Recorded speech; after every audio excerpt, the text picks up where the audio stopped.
नमस्कार सांग मैंने जय जगन्नाथ आपण मानक जदि मोर यही रोसे भिडियो भल लगे आपण मैंने दयाकोरी like comment share and subscribe करेंगे ना चैनल को।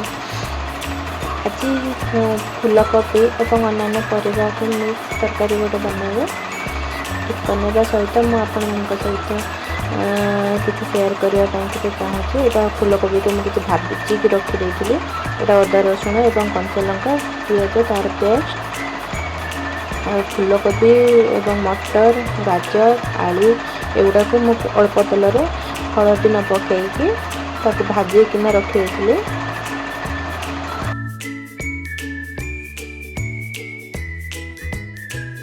एबे पियाजटी भल भाव कषि आसवा पूरा नाली रंग होगा पर्यंत भल भाव कषिबे एवं कषि आसवा पर आम अदा रसुण पेस्ट पकेगा।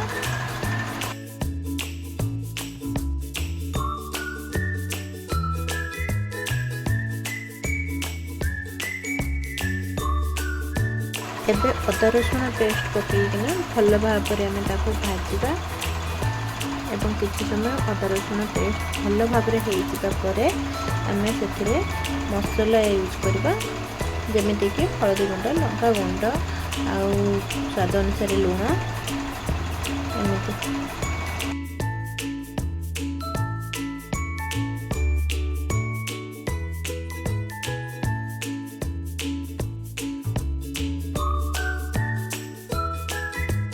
एबे टमाटो पकेगा टमाटो पकई भल भाव कषिबे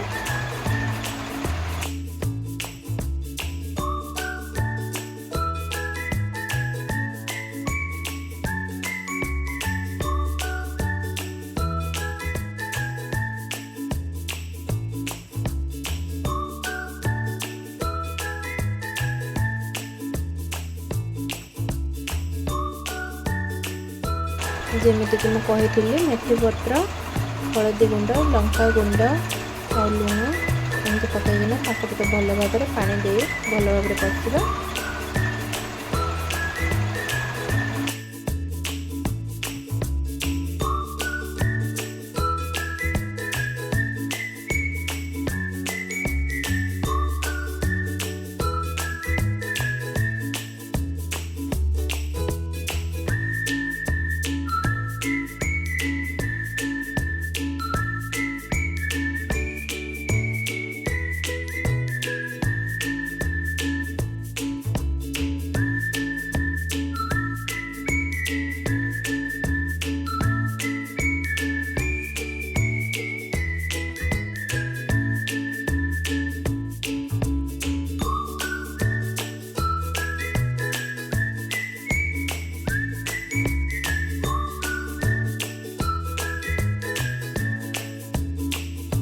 जेहेतु आम टे अल्प लंका खाऊना से अल्प टे काश्मीरी लंका पकई जो तरकारी भल किना कलर आसो से काश्मीरी लंका टे पकईकिना भल भाव गोल दे।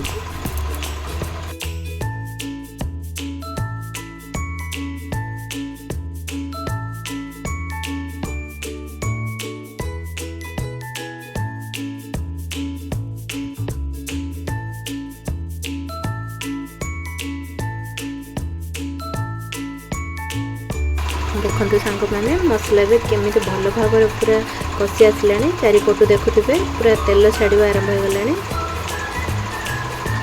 एमती मसला को भल भाव कषिले ही तरकारी स्वाद अधिक बढ़ाई था।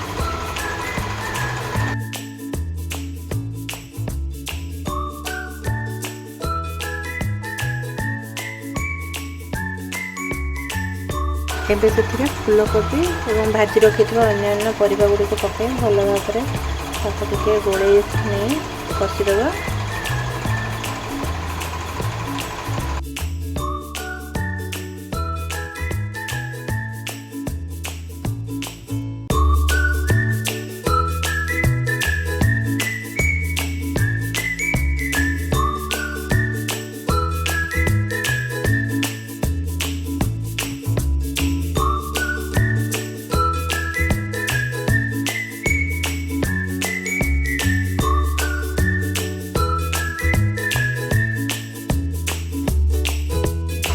5 ମିନିଟ୍ ଘୋड़ेଇकिना रखिदेबा।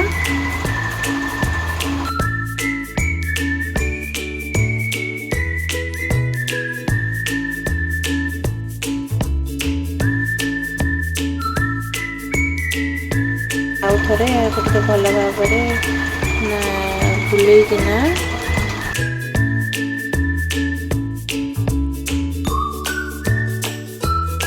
एबे एथिरे पानी दे याको भल भाव फुटिबा पई किछि समय छाड़ी दबा। फुटिबा पई किछि समय छाड़िबा परे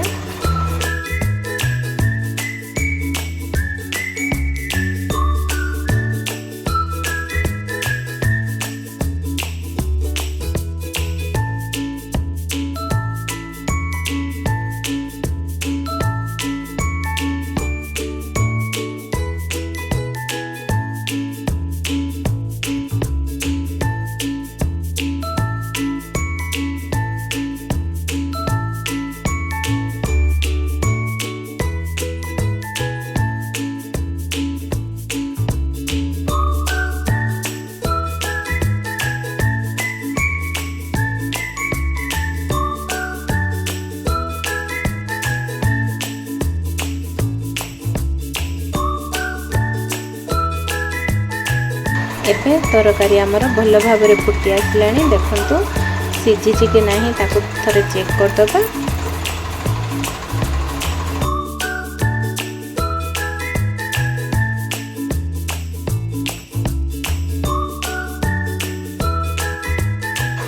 देखंतु एबे भल भाव फुटी आसलानी। आपनको जदि टिके अलणा लगुथो स्वाद अनुसार लुण देबे, टिके गरम मसला पकेइकिना तरकारी बाहर कर देबे। देखंतु कितु सुंदर कलर हेछि हम तरकारी रे, बहुत सुंदर रहिछि।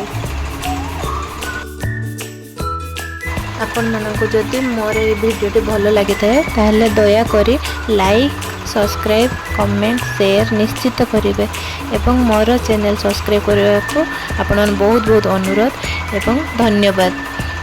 जय जगन्नाथ।